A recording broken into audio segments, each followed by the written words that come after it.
one of the big questions that the sports world at large is talking about after that game, and that is who is responsible for the Baltimore Ravens loss that they experienced to the Buffalo Bills on Sunday. Now, I do have an opinion about this, but before I give my answer to who I think on the Ravens roster is responsible for the loss, the main person responsible for the loss are the Buffalo Bills. I mean, give them some credit. Now, I understand how people don't want to give them credit because at the end of the day, Mark Andrews did drop a 2-point conversion on the goal line that would have been good for 2 points and it would have tied the game at the very end of the game in the fourth quarter at a critical moment. Yes, he did. And a drop always seems like it's not the other team who did it, but rather the team who dropped the ball who didn't execute as they should. And to an extent, that's true. At the end of the day, the Bills still had 2 more points than the Ravens did. How did that happen? The Buffalo Bills are primarily responsible. Congratulations to us. We took away that win. However, when it comes to the Ravens players, between Mark Andrews and Lamar Jackson, who gets more blame? Who is more responsible? Lamar Jackson. And it pains me to say it because I really think he did a nice job overall at the game.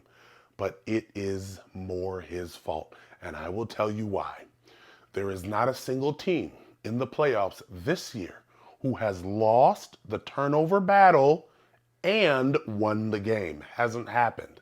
This is a unique year in football. Every year is a unique year and crazy things happen.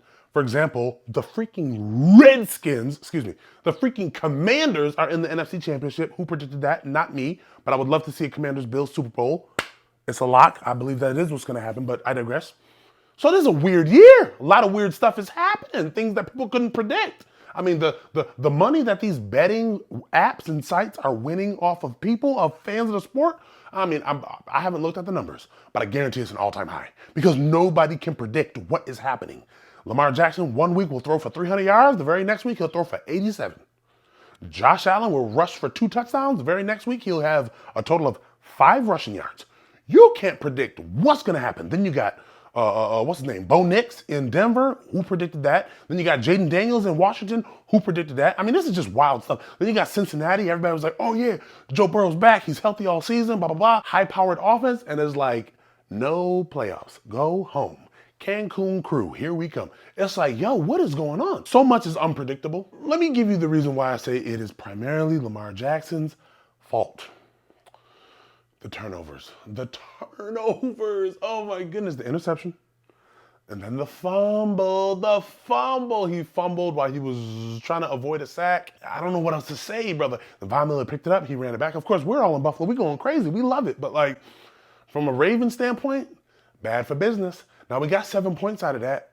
And the other 2 turnovers, one being the interception, the other being the Mark Andrews fumble, we didn't get any points out of it, okay? But we still, people sometimes think that if you don't get any points out of a turnover, then it doesn't matter. Not true. Not true. Because now, even though the team may not score, the team who turned the ball over has to throw their defense back out there after their defense got off the field. All of a sudden, they got to run back on the field and defend the other team from scoring. High stress. It's not easy, right? And even if they're able to prevent them from scoring, they still have more. Your body only has so much juice for the game, which is why in the fourth quarter, you see a lot of teams are able to run the ball like they were not able to do in the first quarter. Because when your defense is out there, they wear on you. The big old gigantic 360-pound offensive linemen, they leaning on you all game. And eventually the defense breaks, which is what happened to the Bills, which is why the Ravens started rushing against us a lot more in the third and fourth quarter. In the first half, we had them locked up. We weren't going nowhere. Second half, not so much. Things change. It ain't the same now. Things change now. So that's just one of the things that happens. So the turnovers were extremely costly. They were costly. It put the ball back in Josh Allen's hands. He has more time to feel out this game, to get more comfortable. Because again, just because you don't score doesn't mean that nothing happened. Again, just because the team doesn't score does not mean that nothing happens. A lot could happen. the running backs, the receivers, the quarterback could start to feel a nice rhythm, even if the team doesn't score. The defense of the team that committed the turnover, they get a little bit more tired. A lot happens at the hands of a turnover. And Lamar had 2 of them. Now, Mark Andrews did have 1 turnover himself. So that's where he kind of jumps. That's where he gets his ticks in the rankings for whose fault, the loss is, whose shoulders the loss falls on. But at the end of the day, the loss is virtually impossible to fall on the shoulders of a tight end. Tight end is a great position. It can be extremely important. It can be a deadly position. As we see in Kansas City year over year, it is a deadly position. It can be a mismatch nightmare. We know this. Mark Andrews has taken advantage of that mismatch nightmare for years, but today just wasn't his day. And what's crazy about it, because a lot of people are talking about Mark Andrews, this, blah, blah, blah. Mark Andrews had some game-breaking plays. He made some game-breaking plays. This dude was a first down machine against the Bills in the play. We got 3 or 4 critical first downs for the Ravens, and we get ready to get him off the field. Mark Andrews on 3rd down. Matter of fact, I'm pretty sure he had a nice catch for a first down on the same drive that he ended up dropping a 2-point conversion, if I'm not mistaken. Either way, he made great plays in the game, but the 2 plays that he was not able to make, it was so costly. And I'm like, yo, if I'm a Ravens fan, like, I kind of want dude's head on a platter, but then I kind of like, he made some nice plays, not only in the game, but also leading up to the game. I don't even know if, I'm being honest with you, I don't know if the Ravens are playing in this game without a Mark Andrews. Now, Isaiah Likely, the dude can hoop, the dude can ball, we know this. The dude can play. And whenever Mark Andrews do get up out of there, the replacement looks very nice. Okay, Isaiah Likely, very, very, very good looking tight end and football player. Hard to cover. It's a nightmare. I'm just being honest with you. Okay, mismatch nightmare. I'm just being honest with you. So, that's that. But the blame falls more on Lamar's shoulders than Mark Andrews because it has to. Lamar's the quarterback. Mark Andrews is the tight end. Like, let's get serious, okay? Derrick Henry, he had a nice rushing game for the second half. First half, he didn't do much. Bills already had a lead. It's just a lot. It's a lot, brother. And even so, even the fumble, although Mark Andrews was the one holding the ball and he's the one who fumbled the ball, it was a true takeaway in a sense that he didn't really make much of a mistake. Like, he had the ball tucked for the most part and he was trying to run and the defender hit it out.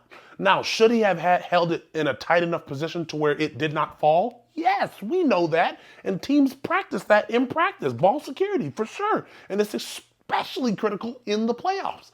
However, at some point you got to say, hey, whoever made that play and hit the ball out, that's a great play.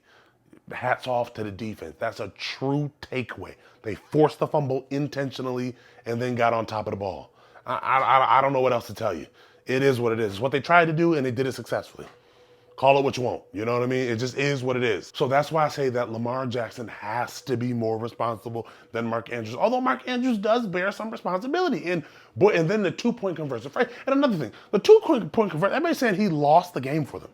First of all, that would have only tied the game. It wouldn't have won the game. There's still a lot more football left to play. And nobody knows better than the Bills that overtime matters. Overtime matters. Who gets the ball first matters. All of that stuff matters. We know this. Okay? So, tie game. On top of it being a tie game, and before overtime, we had a lot of time left on a clock to potentially march down the field. Josh Allen throw a couple passes, boom, the kicker knocks it through the uprights and we walk off. So even if Mark Andrews would have caught the pass, it doesn't mean a win for the Ravens. It means a chance at a win. But either way, hey, sorry Ravens, it is what it is, man. Yo, Ravens fans were upset, sad, bent out of shape, dog, after that loss, which I get it, obviously here in Buffalo. I'm talking about the Ravens fans who were in town, because I was at the stadium. Boy, bent out of shape, dog, bent out of shape. And I understand why. I get it, But, hey, look at the bright side. Lamar Jackson had a historically great season. He might win the MVP. I believe Josh Allen should get it, but apparently the votes were already in prior to the start of the playoffs or prior to week 2 of the playoffs. So we shall see. Hey, thank you so much for tuning into this video. Subscribe and like on your way out, and have a good day.